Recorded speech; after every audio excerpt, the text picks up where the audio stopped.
Very good afternoon, sir. As you know that Office of PSA is celebrating its 25th year of its functioning as the science advisor office of this country. Office has this output, a knowledge output called Vigyan Dhara. We started it as a newsletter, but now it has moved to become a magazine, and which captures thematic focus. And this year's thematic focus is celebrating the impact of science advice through Office of PSA 25 years. And in that regard, we would like to have this conversation with you. Lovely. And also to cover not just the science advice as an aspect, importance to policy, but also how it evolved over time and how it got institutionalized in the country. So that will be the focus of our conversation. We have some segments. And I'll begin with some basics that you could help us understand in terms of what we really mean by science advice and what is the role of science advice in the overall policy and governance of the country. Yeah, thank you. Thank you very much, Shagun. It's a great pleasure and an honor to be with you all today. The Office of the PSA has been steadily doing wonderful work in a very complex and changing world. And as you said, it's very important for us to understand how it has evolved with time. Now, science advisory mechanisms have been there for a long time in our government setup, in some sort of semi-formal way with Pandit Jawaharlal Nehru, later on with Srimati Indira Gandhi and Rajiv Gandhi. But the office of the Principal Scientific Advisor was started by Shri Atal Bihari Vajpayee by appointing later President Abdul Kalam. And that was a major decision and a very important one. Now, as we all know, Dr. Kalam was there only for a little more than a year, and then he went on to become the President of India, and Dr. Chidambaram took over. And that was a very substantial length of time where many of the foundations were laid. Now, why is the science advisory mechanism of the Principal Scientific Advisor, as distinct from everything else, important?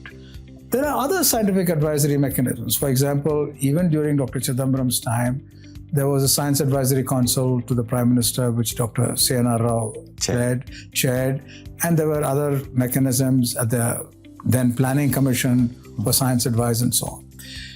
The importance of the Principal Scientific Advisor is a slightly different one.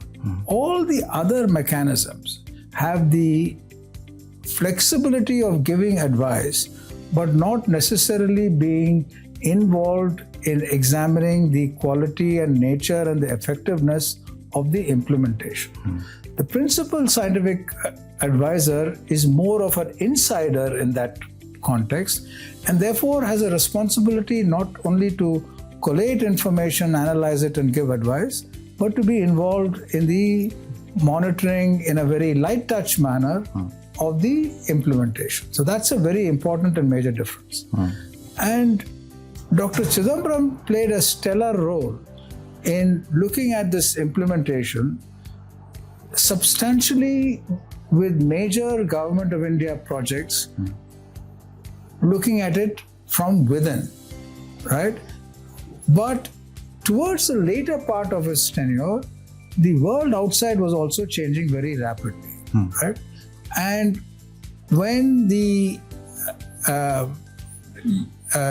UPA government period came up, at that time there was a sort of a large number of advisory mechanisms which were there. You had the Principal Scientific Advisor and the Science Advisory Council to the Cabinet. Then you had the Science Advisory Council to the Prime Minister, and Professor C.N.R. Rao chaired that. Then at the Planning Commission, Sam Petroda chaired the Innovation Commission. Then there was a Knowledge Commission. The result of that was that, quite frankly, these are all very eminent people, and they had every desire to be effective, and many aspects of what they did were indeed effective. So one shouldn't minimize that. But there was a cacophony of voices with no clarity on who was in charge. And for example, Dr. C.N.R. Rao was very effective in getting the ICER started and many other big programs started. but the other sort of missions were not that effective.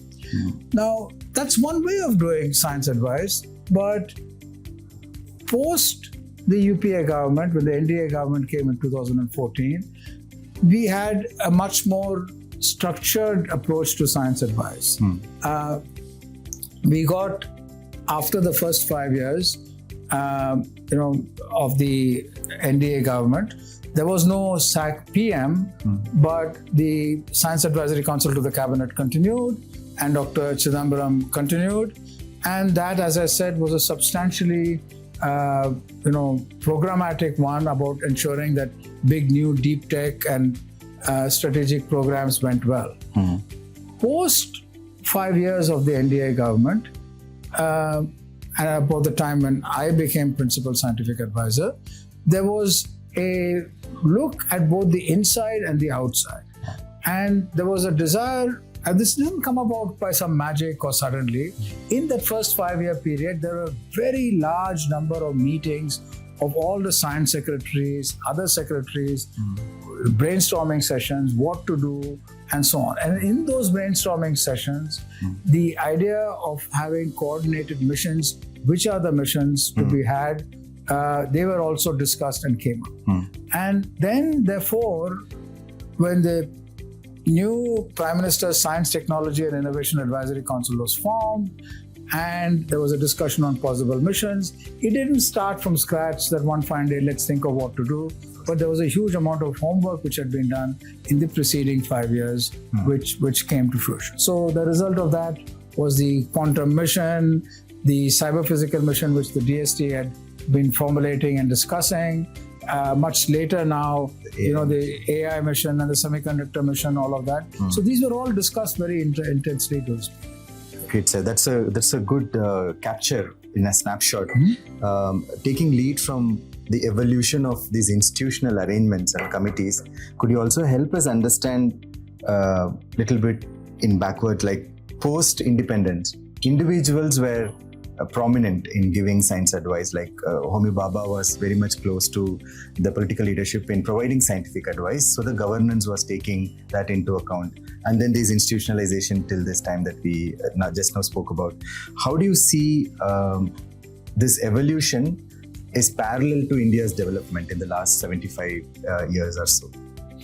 I think we tend to mythologize a slightly distant past as if it was all very simple and efficient, that, Bhabha could do what he wanted, Sarabhai could do what he wanted, or Shanti Swarup Bhatnagar could, and so on.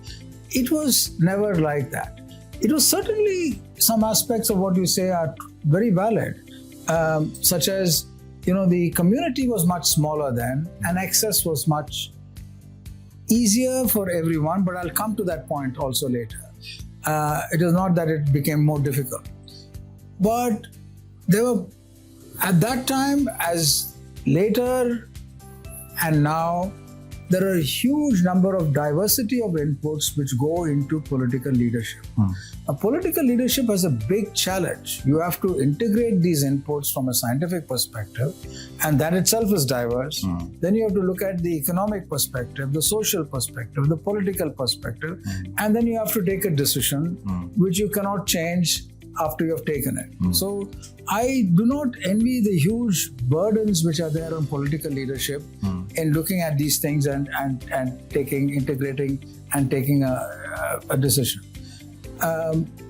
Scientists have the luxury of giving their views of the day, but science advisory mechanisms linked to policy need to calibrate advice which sometimes is in vacuum with advice which is connected to reality and tenable and doable, and be supportive when the government takes a view. It might agree with you and take a view, or disagree with you and take a view, but then afterwards you're still part of the government machinery and you have to give the next support. Yeah.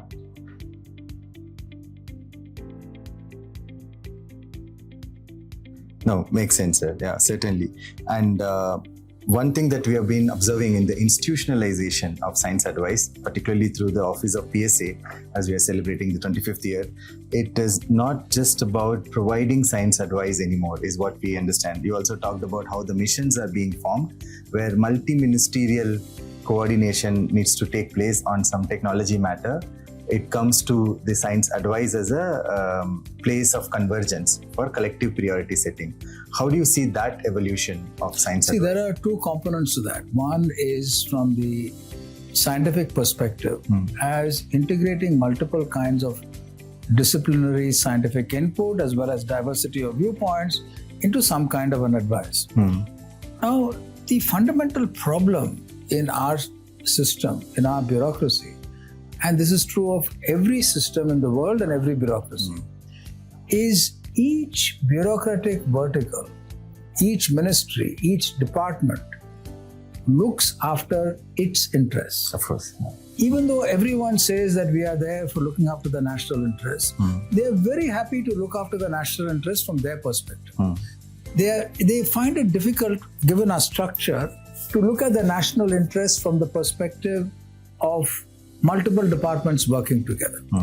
Now, that's not a new problem, and it's been recognized for a long time in all governments. And there are some kinds of agencies which can integrate and do collaborative programs across ministries and departments. And in our system, there are literally, in terms of execution, there are two people, two offices working together which can get many things done. And that is the Office of the Principal Scientific Advisor and the Cabinet Secretary. The Cabinet Secretary has got an ability to monitor missions along with the PSA scientific missions in a manner where there's a convening capacity and an execution monitoring also.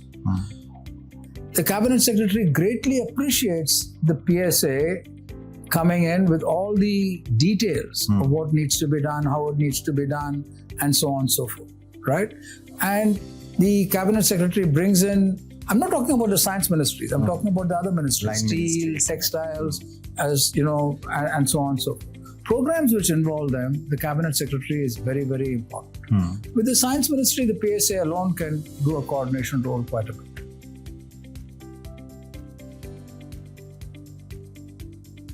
Makes sense, sir. And moving on to the instruments of science advice, during the tenure where you were a PSA, the conceptualization of PM stack and the creation of ETG as two main, I won't call it bodies, but instruments.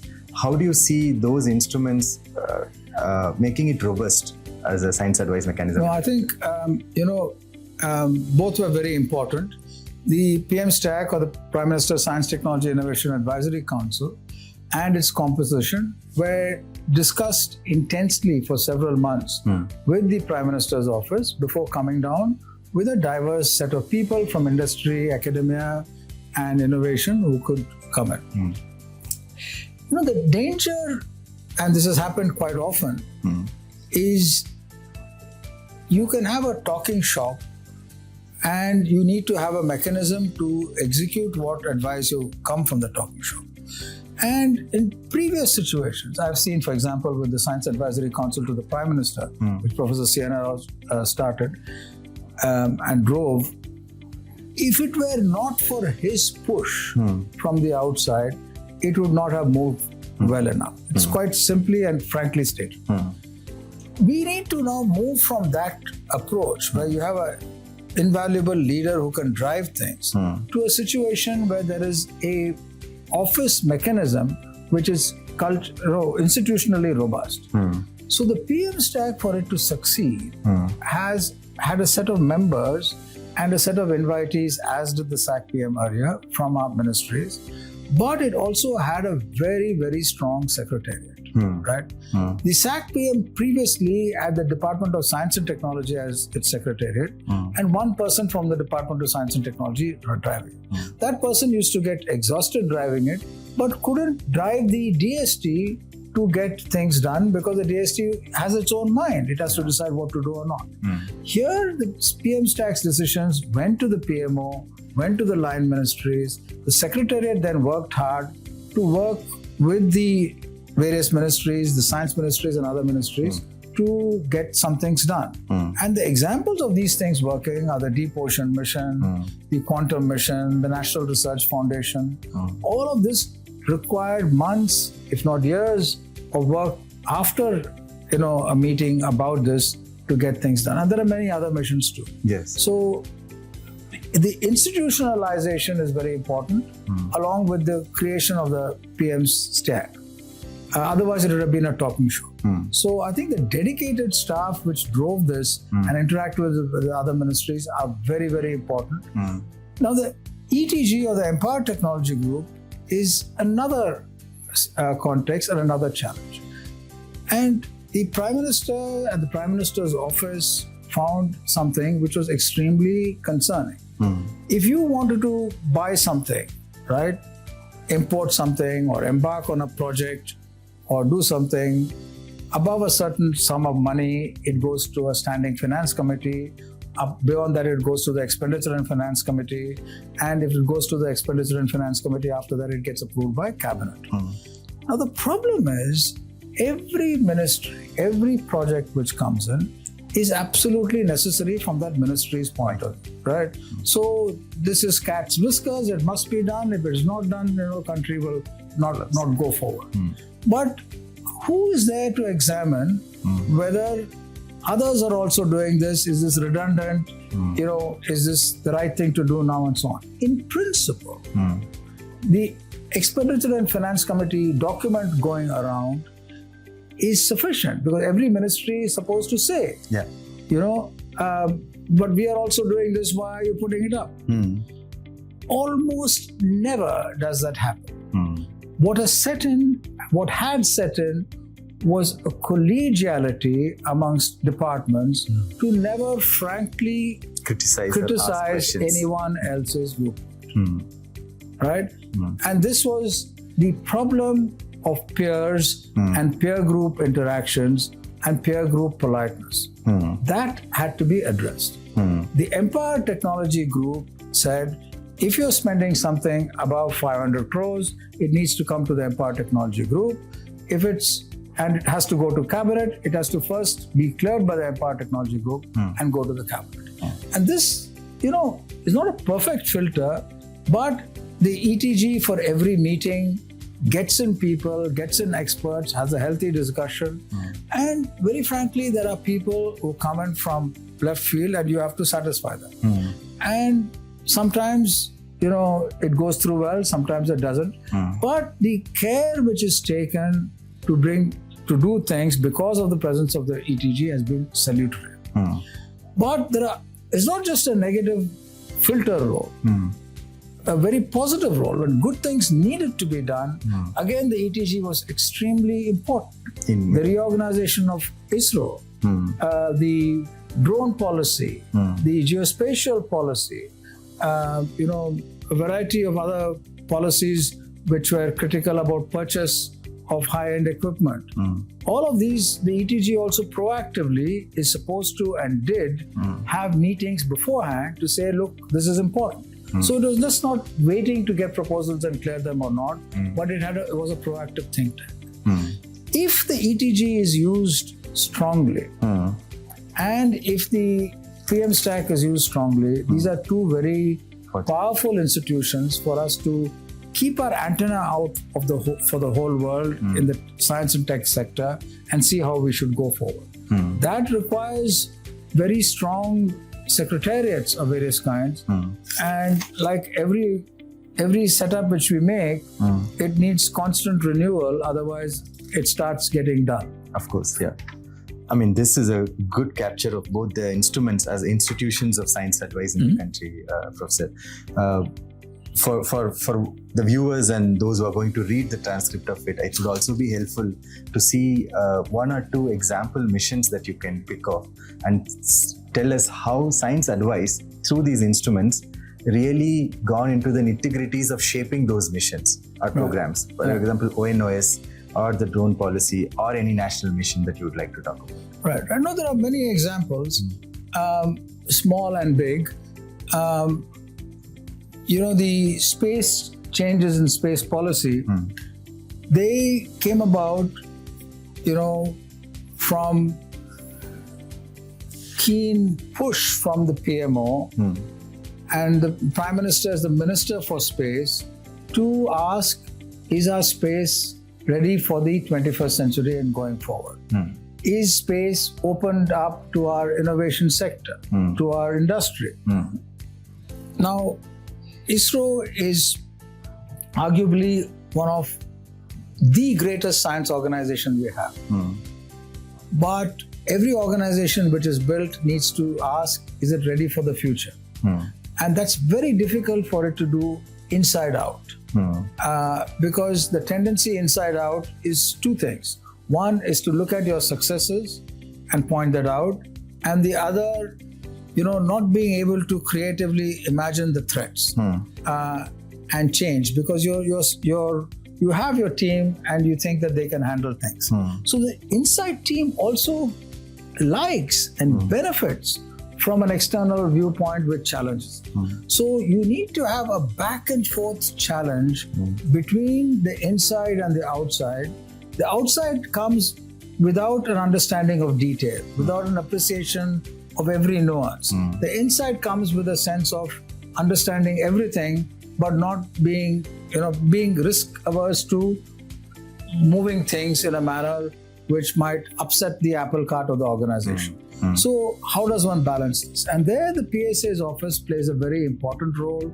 The ETG played a very important role, and back-end discussions played a very important role in shaping in space and the science policy. And it got taken through the PSA's office, that cabinet note, at warp speed. Literally, few weeks after several months of these discussions took place. So it's an example of how closely working with the Science Ministry and with the PMO could be done. It could be done in this case reasonably well, because the Prime Minister is also, and the Minister for State is also at the Prime Minister's office. Right? So that's, with Dr. Jitendra Singh there and Mr. Narendra Modi there, it could get done. Can it work for other kinds of ministries where there are other ministers? In principle it can, but it requires their buy-in and their drive. So that's one example. Another example is the quantum mission. Well, the quantum mission is kicked off only recently, and it's kicked off really well with an industry leader, Mr. Ajay Chaudhary, as driving it. And that structure for driving it was inspired by the SABEC physical mission, which again came about in the brainstorming of the science secretaries before the PM stack was formed. And then the DST took that up, and that came about. So that was very good. But why should India have a quantum mission? What should we do? And if you have a quantum mission? And I think it's important for us to appreciate that it's not just the end product that the public sees which is there, but there's a long haul. About in 2019 on, independently, 2 or 3 groups of scientists from the Indian Institute of Science, Professor T.V. Ramakrishnan and others, internationally, Professor Shivaji Sondhi and Professor Umesh Vazirani from Berkeley, who are really top scientists in quantum computing and quantum theory. They said India should have a quantum mission of some kind. And the PSA's office again worked with the scientific community all over the country and organized multiple brainstorming sessions, which got the top leaders from all over the world, in person and online, and had those meetings. In addition, we had meetings with Niti Aayog, Dr. Saraswat and others. And that was critically important. And with DST coming in, simultaneously transforming their relatively smaller quantum mission, which they had, Quest, into this larger mission. Now, there are, of course, all sorts of changes which take place, pulls and pushes and different kinds of interests. But this allowed the development of a totally ambitious world-class mission. But that was not all. The entire ambition to do this was, relatively, in DST's mind, was modest. Their budget was about 400 or 500 crores after all of this. And this is an example of why people choose budgets of certain kinds. Where did this number come through of 100 crores for something, or 500 crores for something, or 1,000 crores for something? It comes from ministries trying to work to say, if I put it in 100 crores, I can approve it. If I put it in 500 crores, it will be an SFC. If I put it 1,000 crores, it has to go to cabinet, too much trouble. Cabinet will say, why do you want this mission? So I'll get it done internally. So ministries are driven substantially by bureaucratic convenience and very rapidly lose sight. What do you need for a quantum mission? We were rescued not by any of the ministries. No matter how much you tell a ministry, be ambitious, that rubber band, if you stretch and leave it, it comes back to being, I have only this budget, I know the finance ministry won't give it, and so on. So you have to constantly challenge the finance ministry and other ministries saying, I need more money. In terms of the quantum mission, that facility came not from the science ministries, not from the PSA's office, not from the DST, but it came from the finance ministry. The finance minister personally called up and before the budget meeting and said, I hear you people have a quantum mission in mind. What is your budget? And when we said 400 crores, she laughed.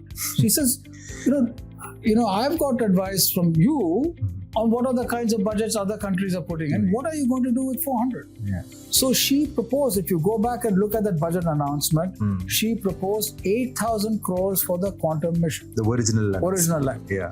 Now that, of course, when it goes through the paperwork, it gets toned down in various ways. But it's come down to something which is a substantial budget with industry and academia participation. And that ambition is there. And if they do well and they can get back that, they can go to a higher level. So I say this to illustrate that quite often in our public discussions, we view everything as a battle that I want something, other people are opposing it, and how can I manage it? It is not that.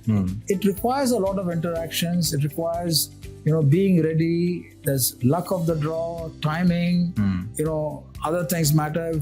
1 year's budget, something might be feasible, another year's budget, it may not be. So the interaction space of scientists and science advisory mechanism with every ministry and every minister and the prime minister is essential. Sometimes you succeed, but always there is an atmosphere of trying to do something for public good. Absolutely, sir. I think those three examples of how science advice shaped national missions and initiatives are very well captured.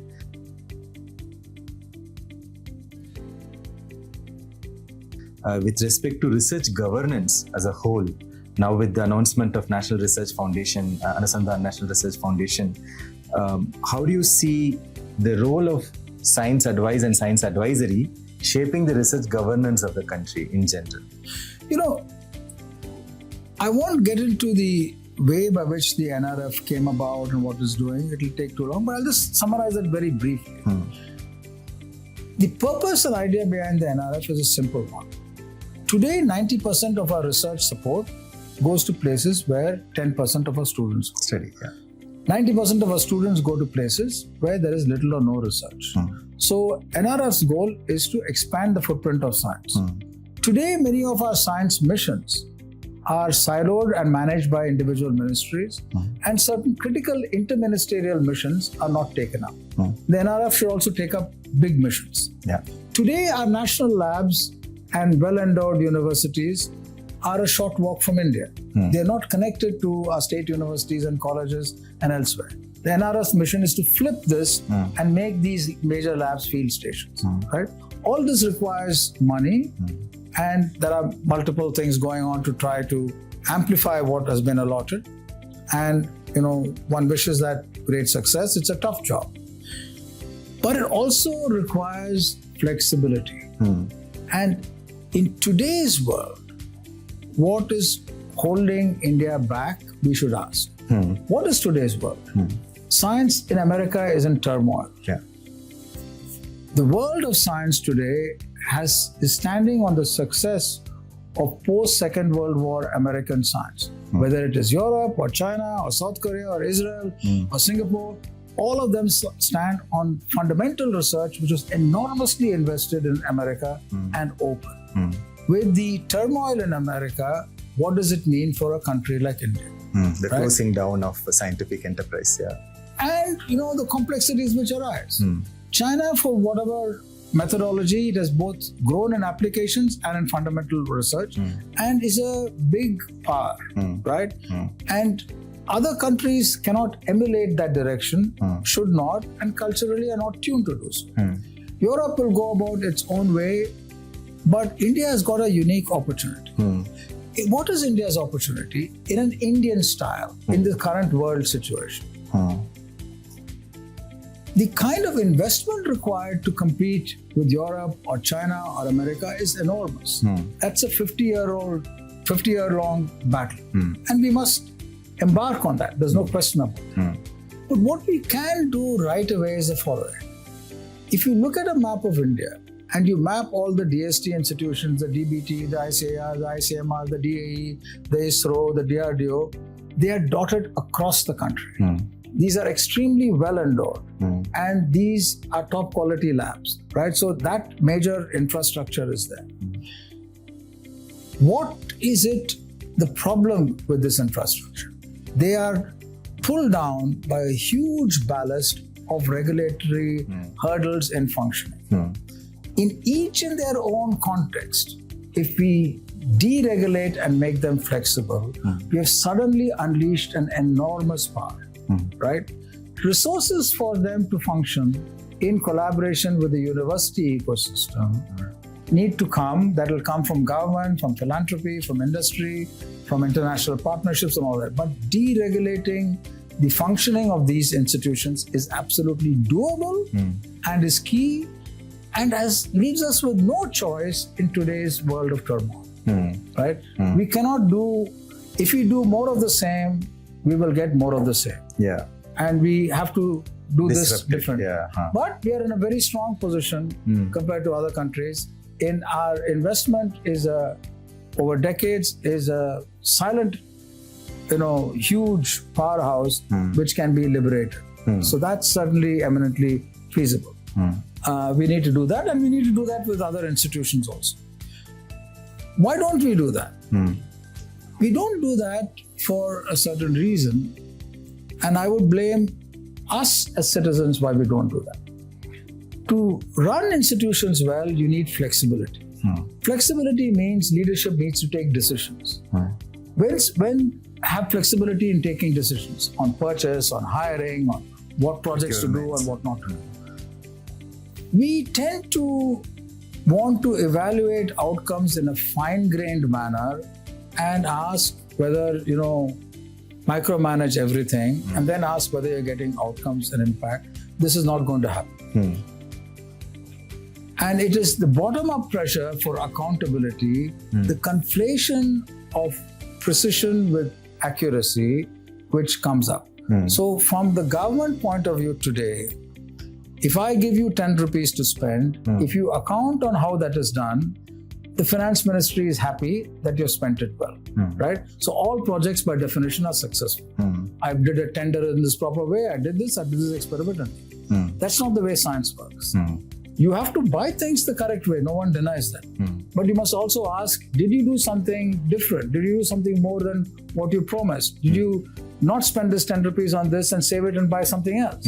Did you have that flexibility? That kind of outcome and impact-driven assessment is not there in our ecosystem. It's been substituted by a finance system. That's easy to change. Other countries have changed it. And it's about time we change it.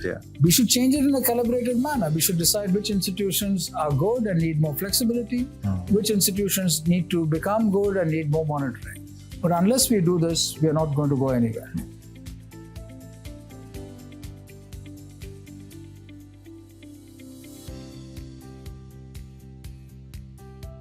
Absolutely, sir. I do have 3 more quick points before we conclude, sir. 3 segments.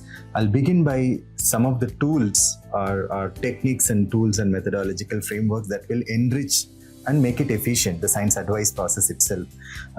Data, for example. how strong the data architecture should be to inform some of the decisions. Tools like foresight, future thinking, scenario building for scientific ecosystem.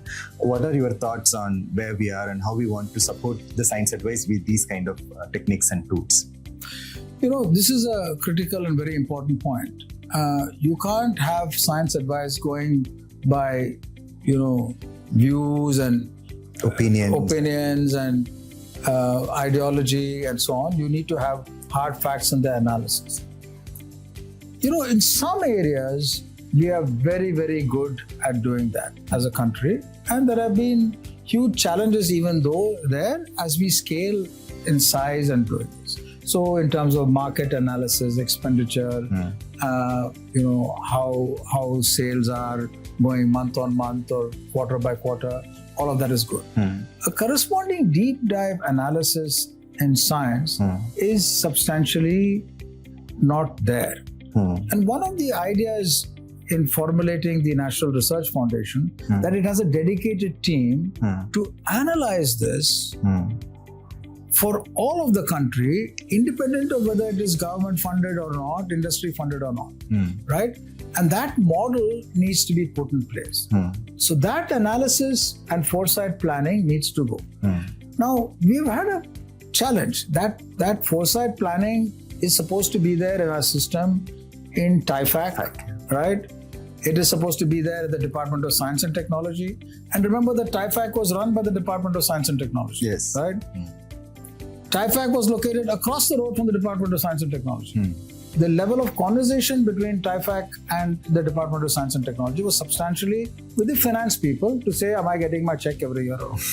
Right? Yeah. So that responsibility, and I'm not blaming DST by the way, or TIFAC, they're hugely understaffed and under-empowered to do this. You literally have 1.5 people who stay there for 10 years and try to do everything. That's not going to work.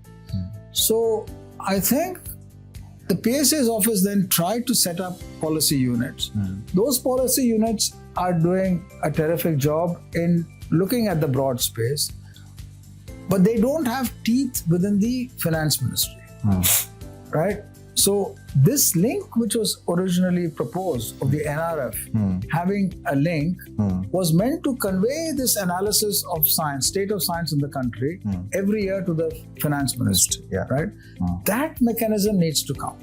Now, the Niti Ayog's predecessor, the Planning Commission, sort of did that, but it very rapidly had descended to a pro forma approach. Tick marking things, saying that this is what is happening, that's what is happening, and it asked the ministries to give it information, which it analyzed really well and did a good job of monitoring whether you're implementing programs which are approved or not. So that part was done well.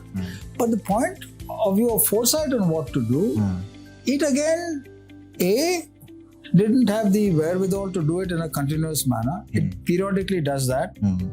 But also when it does that, it doesn't have impact within the ministries. So somehow all of that needs to come in. And the answer is not a centralized structure, but someone who keeps their eyes open, herds all the cats, and has convening capacity to make sure that things are known. Some countries do it well, this is not a problem peculiar to India. It's there in other countries too. But that analytical ability every year of what is happening across science needs to come and be available. That's not there right now. That's not there right. Okay.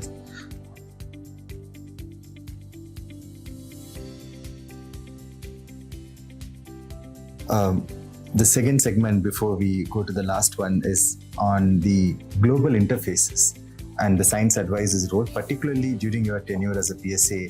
We face one of the largest challenges of COVID as a community, as a society, as a world together, and how science advice and the global connect and connections with your peers across the world, although initiated informally, but then really made some impact. Could you talk about that? I think that's a very interesting thing. And I'll give you 2 examples pre-COVID.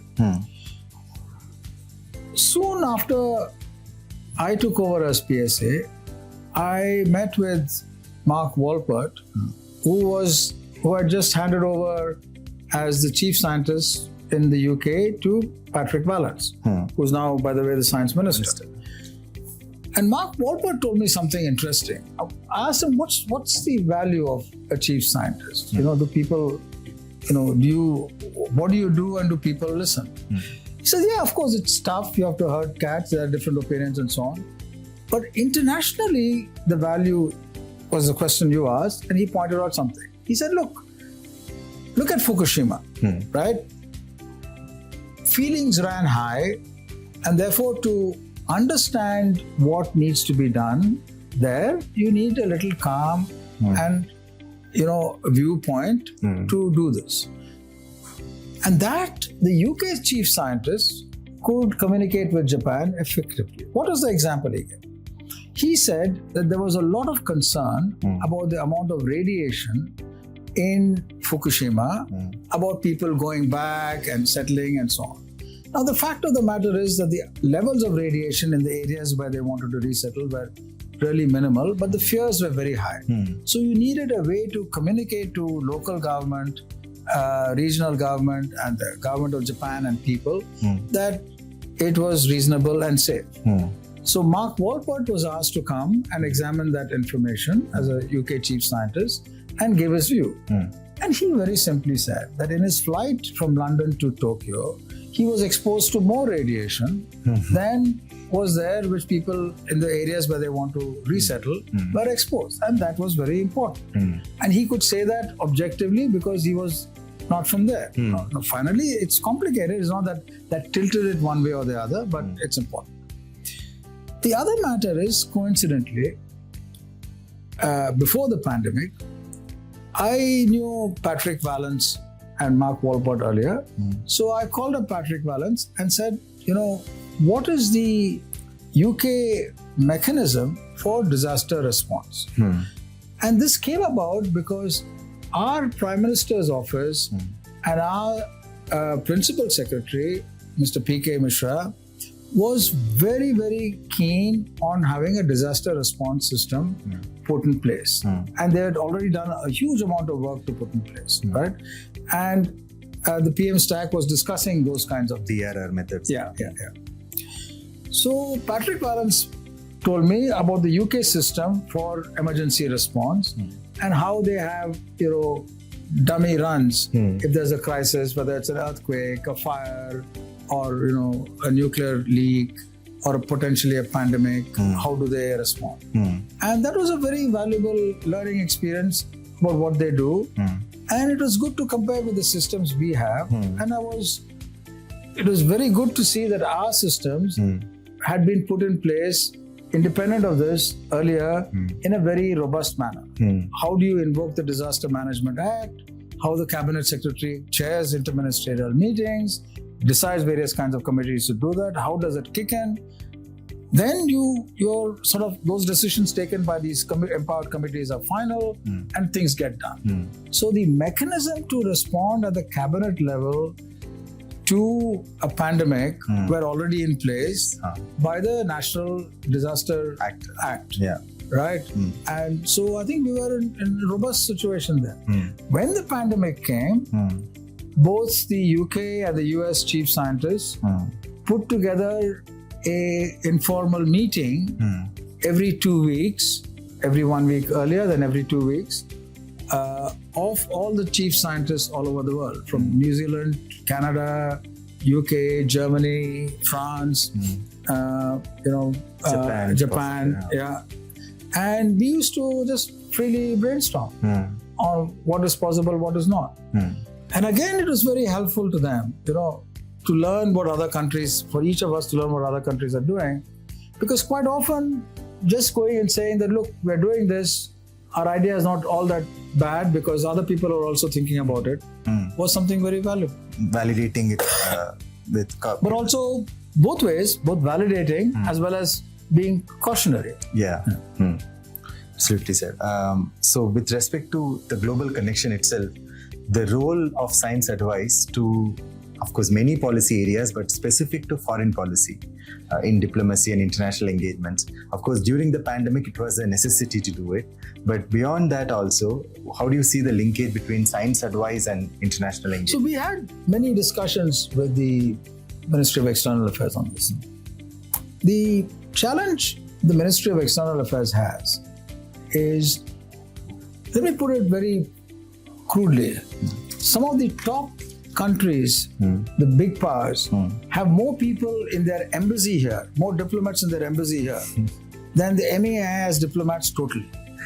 So we complain about our bureaucracy being large, Of course. but the Ministry of External Affairs, and I'm happy to go on record, needs many, many more people in today's world. Yeah. And we don't have. Well, okay, we don't have it, but what is the way to deal with it? Yeah. And on this, we had many discussions with the Ministry of External Affairs. And there the idea was, we have science representatives only in 4 countries, yeah. Berlin, Moscow, Japan, And London. America, Yeah. and London. Our defense attaché also serves as a science attaché. attaché. Yeah. So, if you then look at other countries, they have, even if they have a science attaché, they have a team of 20 or 30 people proactively setting up collaborations, right? We, unfortunately, till recently, were only largely responding to requests for collaboration. Yeah.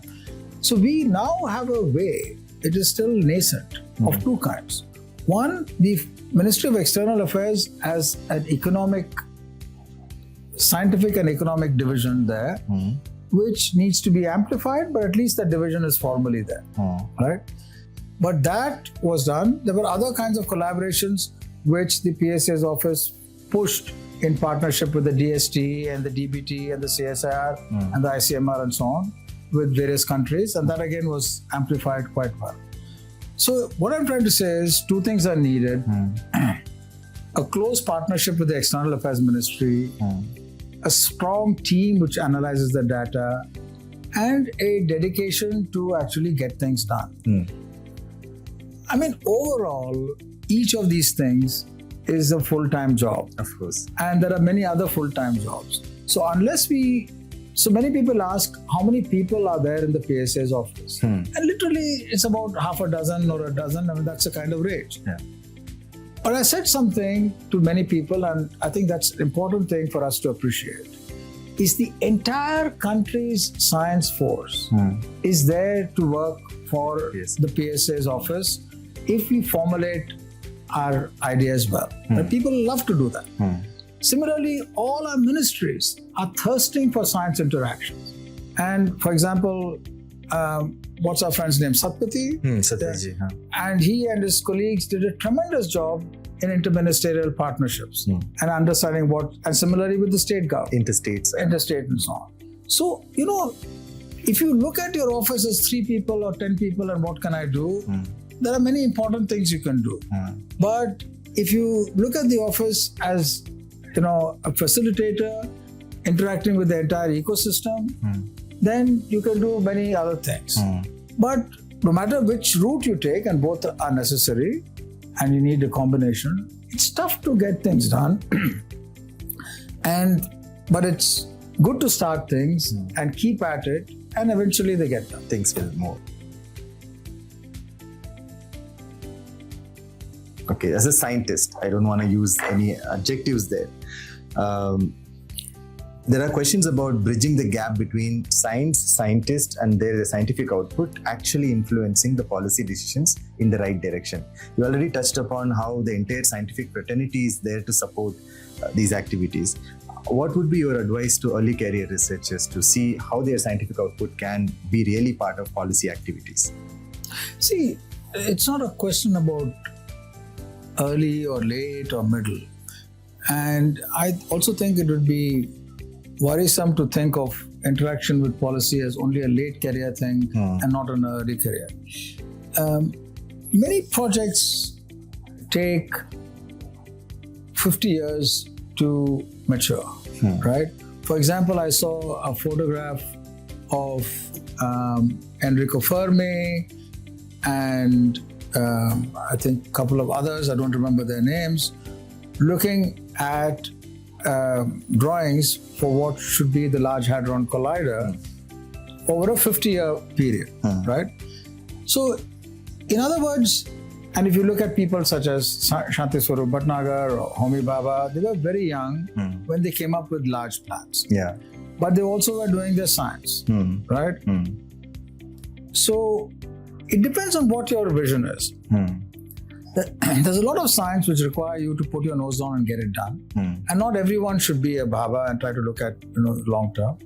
But that is needed now. Otherwise, our science system will be constantly catching up and not leading. We've had in the recent past many people who have taken on big projects and done a great job. And it would be a mistake to constantly say, Bhabha did this, or Bhatnagar did this, or Sarabhai did this, and where are they now? They are there. Govind Swarup built the giant beta wave radio telescope. It's an incredible project. Ubaid Siddiqui grew up biology in a very interesting way in India. Mashelkar turned around CSR in very interesting ways. C.N.R. Rao, was one of the people who did his own science, directed institutions, but also pushed the direction of science and new institutions in an enormous way. And these are very incredible people, and there are many others who more recently have built the institutions which were conceptualized in the space program or in the university sector. So we have such people. But every institution of a certain size, of a certain power in the sense that which receives funds, must have people who engage with the state government, the central government, and the political class, and we need to do much more of that. Yeah. Scientists are just too often saying about how, politicians are like this or the government is like this, without actually having an understanding of how policy is made.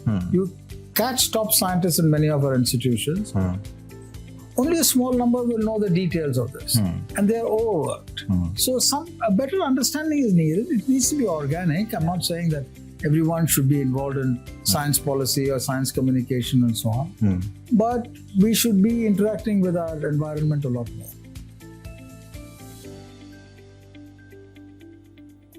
Absolutely, sir. So the final question is a two-part question, and which would benefit not just the office for this activity, but also as a message. The first part of it is, if there is anything in the institutional memory for science advice for this country that you would like to highlight, we would like to hear. And the second part is going further, while furthering the institutional memory, what are the things that we should keep in mind? That's a critical and very important point. You see time and time again, when there's a change in leadership at the department level, at the deans, at the director, as secretaries to the government of India, or any other level, the new person comes in and thinks that they have to imagine what to do with near zero memory of all the pitfalls and successes and failures which have gone on before, right? Now, there are good points to doing that. If you're not burdened by history and fact, you can tend to be adventurous, right? But the minus side is that you can also tend to do stupid things which are certainly not going to work. You have a certain amount of time, you want to get something done, it's best to have, in parallel in pushing your ideas, a deep interaction with the ecosystem. People who manage that and yet do what they want to do, go to the next step. People who interact a lot and then do a little more of the same thing is no use. People who don't interact at all can push the organization down. And we have all sorts of people in our ecosystem. But pretty much a culture of having institutional memory is important. The one organization where I've seen, which is deeply embedded, is very interestingly ISRO. ISRO, in all their major missions, right, whatever they plan and do, they have a town hall-like structure where they have an engineering evaluation of a mission at multiple stages. in that, people who are involved in it, the junior most people are there, up to the senior most. But also, ISRO brings in all its top retired people, right? The institutional memory is back in the flow. And they look at everything, and they argue, they say this, and the young people get up and say no, and other way around. That is so mission critical for them, and so important that they do that, and it's just amazingly successful. I've not seen this in any other organization in a structured manner. So we have to learn from ISRO on this. Yeah. This is very, very important. Everywhere else, people come in. Why does it happen in ISRO? Because things are mission critical. Yeah. You decide you want to do something, you have to get it done. It's there, you know. In other things, you can get by saying, you know, it's a little late, it doesn't matter. You know, a little more money, it doesn't matter. A little more time, it doesn't matter. And you can learn from mistakes a lot more. ISRO tries hard not to make mistakes as much as possible. It of course learns from mistakes, but it tries hard not to make mistakes. And there, we know, we owe this to Kasturi Rangan, to Kalam, who was there earlier, to Sarabhai, UR Rao, all these people. They're absolutely terrific. Great, sir. Thank you so much. Thank you. We'll conclude this conversation.